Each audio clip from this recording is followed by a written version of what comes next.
Guys, it's your girl Miss G, and you know what time it is. It's G time. It's time to get up, get active, and get it together. I finally got my G shirts in, my sweatshirt. Miss G Talk, you like it? Today I am here. It is Work on It Wednesday. So you already know my purpose is to give advice, encourage change, and empower success. The goal is for us to grow, elevate, and excel together. I say all the time, everyday action is required for change, and you have the power to create change. So I am here today on this beautiful Wednesday, Hump Day Wednesday. I love Wednesday because it's closer to Friday. And I'm talking about working on it. And so if you follow me on Instagram, you know that I have a theme for every day. Monday is Motivational Monday. Tuesday is Take It Back Tuesday. Wednesday is Work on It Wednesday. Thursday is Truthful Thursday, and Friday is Freedom Friday. So today is Work on It Wednesday. And why I call it Work on It Wednesday is because I want you to understand that in order for you to get to where you want to be, you have to always work on it. You have to be willing to put the work in. You have to be willing to make the effort to get to where you want to be. And sometimes that may look like not feeling good that day, or not having that motivation, or being tired. Wednesday, the middle of the week, for me is usually when I'm running the lowest, right? My energy is just gone. I probably gave it all I had on Monday. Tuesday, I'm still a little pumped, but Wednesday, I'm like, oh, come on, Friday. Wednesday, Work on It Wednesday, for me, symbolizes just continuing to work, continuing to grind, continuing to do and give your all. Even though we know it's the middle of the week and we're looking forward to the end of the week, don't forget to continue to work at whatever it is you're working on Wednesday. Work at it. Everywhere you want to be, everything that you want to accomplish, without the work, we can't get there. So I said all that to just remind you that today is Work on It Wednesday. Yesterday I had a conversation with someone, and that's what prompted my video for today. And it was a really good conversation. I'm not going to put anybody out there, but this person is very close to me. And when you have someone close to you that's going through something difficult, it's really hard to just sit back and watch. Sometimes we spring into action because we love these people so much. We don't want anything bad to happen to them, or we don't want people bad mouthing them, talking about them, because we just get into that protective factor. As I sat and talked to this person yesterday, I was reminding them of their greatness and just letting them know that even though you're going through a difficult time now, don't get discouraged. And it prompted this video on Work on It Wednesday, right? So I want to talk about ways to get through difficult times when you have people around you who may discourage you, who may want you to give up and stop. Don't stop, keep going. So what I have today, it says work on being the best you that you can be. Don't worry and stress over what anyone else has to say or think about what you're doing. A lot of times we talk ourselves out of doing what we know we're called to do because we have people who discourage us. They talk bad about us. They talk about us behind our back. And we get into this shell, or we start doubting ourselves because of the negativity and the naysayers that are around us. I know for myself, I was a little bit still, but a people pleaser. And I wanted to make everyone happy. So when people talked about me or talked bad about me, I would go in my shell because it hurts. It hurts when people are talking bad about you. It hurts when you have the best intentions, or you're not trying to hurt anybody's feelings or step on anyone's toes, and yet people are saying mean things. I have always been what my mom calls a sensitive child. I cry for everything, and it used to really bother me because I didn't want to cry. I wanted to stand up for myself and to not let what other people say bother me. But the reality was that I did. It did bother me when people talked. It did hurt my feelings when people talked about me. It did hurt my feelings when people brushed off what I was doing, or had something negative to say about something that I was passionate about, or something that I was thinking about doing. And people will do that. And as I got older, I started to gain this confidence, and also with positive affirmations and great mentors and support, and my support team, it took something in me to say, you know what, I don't care what you say. You're going to talk about me whether I'm doing good or bad. So regardless, I'm going to have to do what I need to do, because I know you're going to talk about me anyway. It just, you get to a point in life when that attitude starts to happen. It doesn't just come overnight. Some people are just born that way. They don't really care what you got to say one way or another. And for those like me, it takes time to develop the attitude and the mindset of saying that I don't really care what you have to say. I'm going to do what I know to do. I'm going to do what I'm called to do, regardless if you're talking about me or not. For those of us who have struggled with the opinions of others, for those of us who have struggled with not feeling good enough or insecure, it does take work. And so that's why I'm here today, to talk about what that means and to give you a few tips on how to get through that. One of my favorite motivational speakers is Les Brown, and he says all the time, you have greatness within you. And I completely agree with him. We all have greatness within us. Unfortunately, many of us fear that greatness, and we're fearful to step into that greatness because we fear what others may say. It's not easy when people talk about you, but let me tell you, you can get through it. You will get through it. You do have greatness within you, and you can be and do anything you set your mind to doing. When God opens doors for you, don't be afraid to go through those doors. Don't be afraid of what other people may say. Another thing that I wanted to share with you, it says, God opens doors no one can shut, and shut doors that no one can open. He is in complete control. He will open the doors of opportunity as he sees fit, and close doors that he doesn't want you to go through anymore. You know, to the person that I was talking to yesterday, God has opened a door for this person. And unfortunately for other people around this person, the door has shut.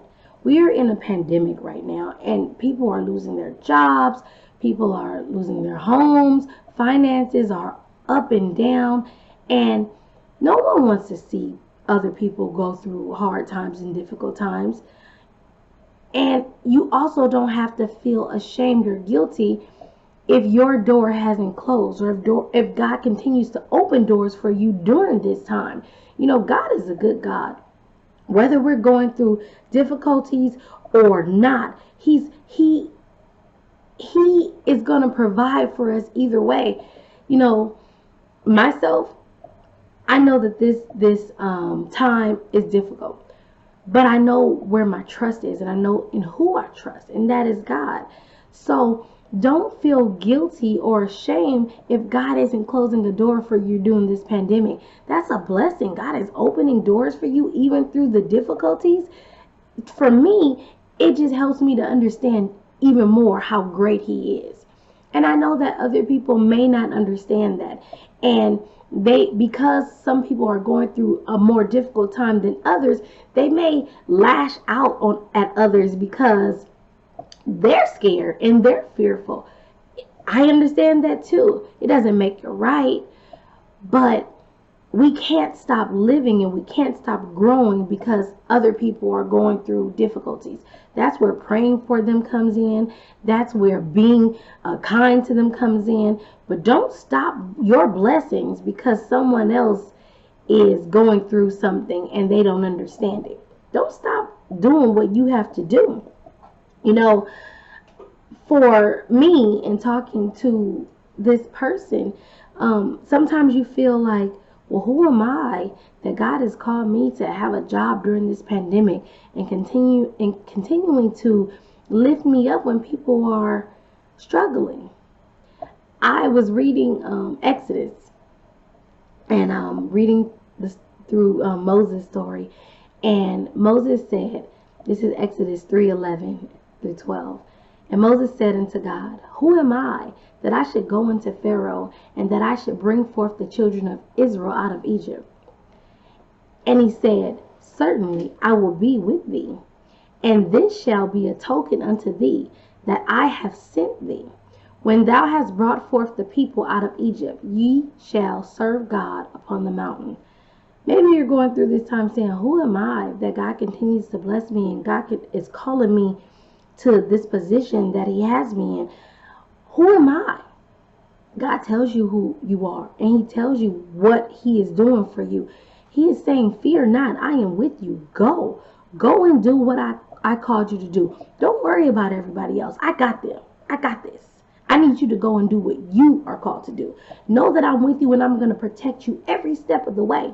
Even when it doesn't look good, even when they're stubborn, even when it may seem like I'm not there, because you have to push and work through what I'm calling you through, know that I'm still there. Don't give up. Keep moving. Keep going. Believe and know that I got you. When I read that this morning, I was like, boom, who am I? Who am I? Sometimes you think, like, who am I? God, you called me to do all of this, and people are talking about me. They're saying these things behind my back.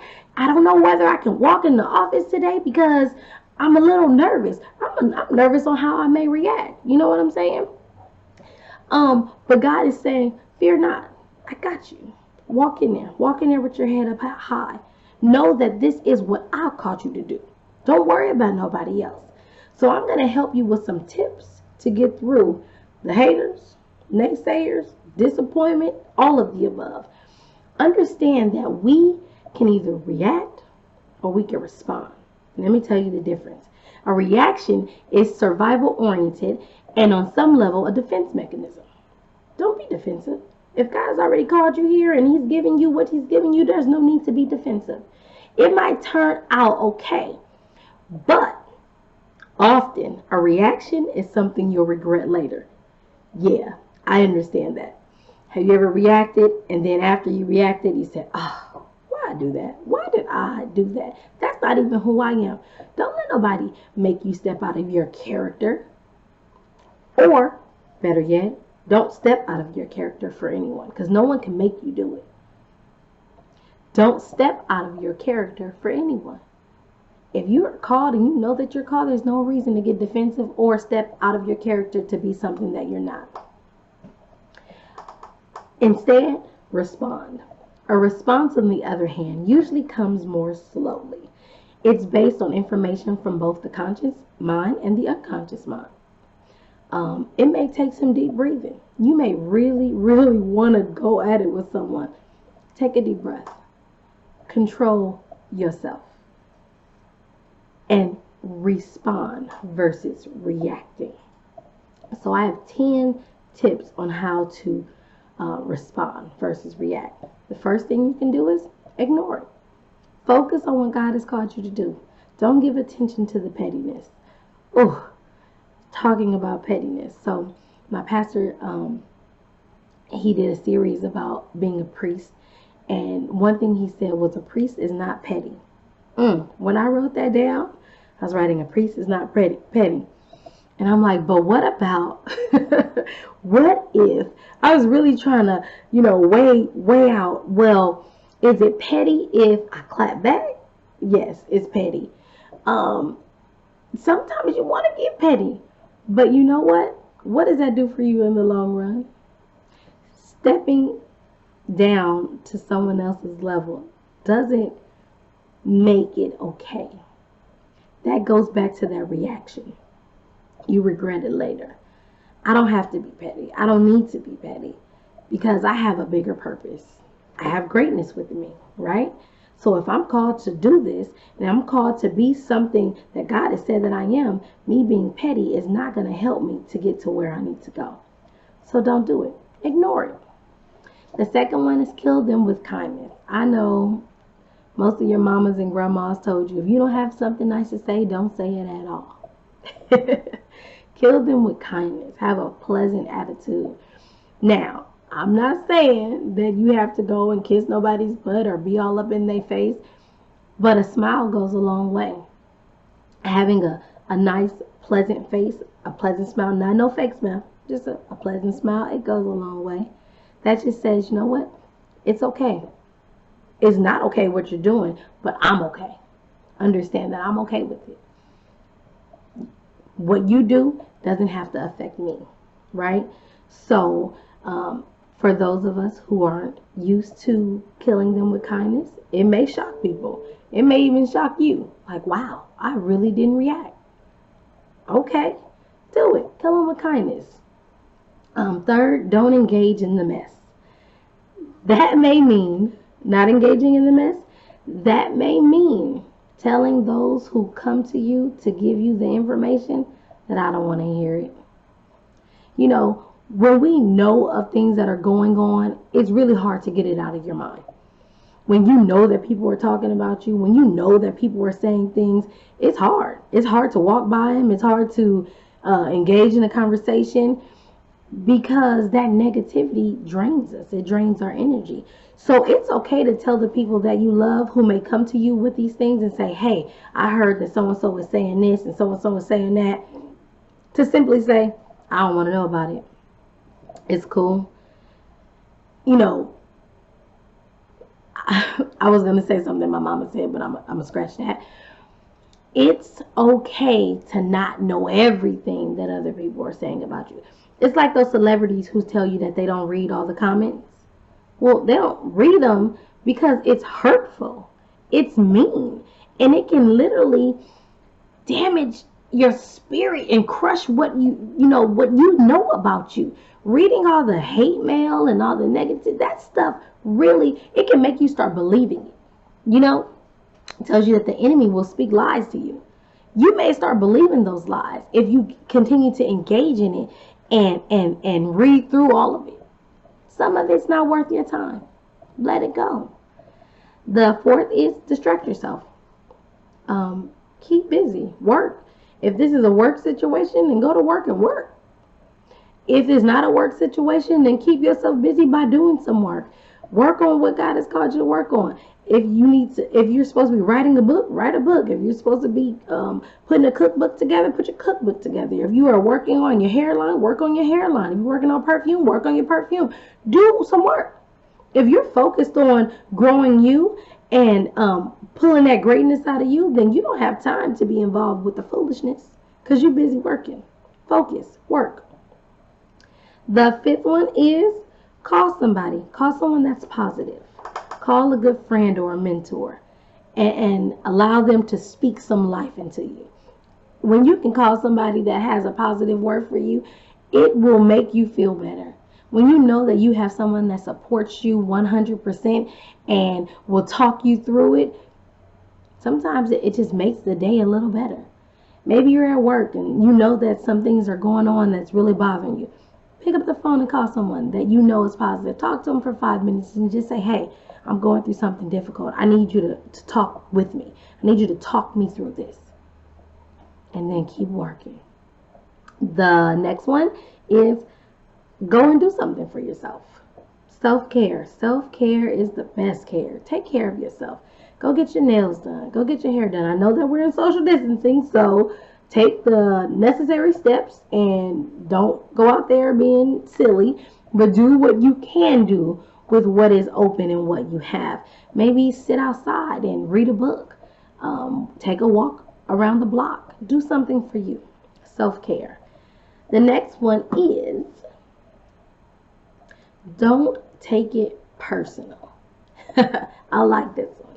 Don't take it personal. When I was teaching anger management, one of the chapters focused on limits, and it said that people have limits and issues that have nothing to do with you. And I'm like, wait, what does that mean? That means that sometimes, even though the people are talking about you, it has nothing to do with you. Maybe it's jealousy. Maybe they're envious. Maybe they're insecure. Maybe they're hurting. Maybe they're scared. All of these things may be happening with people who are projecting it onto you. And the reality is you're just the person that they're using to try to get through what they're going through. A lot of times what they're saying has nothing to really do with you. And it has more to do with them and how they're feeling. So sometimes you have to say, it ain't even about this. It ain't even about me. Don't take it personal. Dust it off. Don't Aaliyah say that? At first you don't succeed, dust yourself off and try again. Okay, not about succeeding, but dust yourself off. Keep moving. Keep pushing. Keep working. And know that, again, people have limits and issues that have nothing to do with us, even though they're trying to put it on us. Even though it's better for them to talk about us and put us out there in the spotlight, it's to take some things off of them. So you have to know to sometimes not take it personal. The next one is number 8, confront it. Now I know that may sound bad to some people, but confrontation doesn't have to be a bad thing. Confronting things doesn't have to end negatively. It doesn't have to end in a fight. Now, again, for some of us, confrontation means fighting. I'm not saying go out there and fight, but I am saying it's okay to fight for what you know, and I'm not saying with your fist. I mean, it's okay to stand up for yourself. It's okay to use confrontation in a healthy way. Assertive communication goes a long way. Healthy communication skills go a long way. If you don't know how to use confrontation in a healthy manner, find someone who can. Find someone who can show you how to confront difficult situations and how it can help you to move on.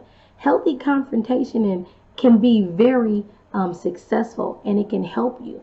When you learn how to stand up for yourself and take authority over what's going on, man, it makes a whole lot of difference. So again, I'm not saying go and fight somebody. I'm not saying pick a fight. I'm not saying go clap back. I'm saying learn to confront negative things in a healthy way.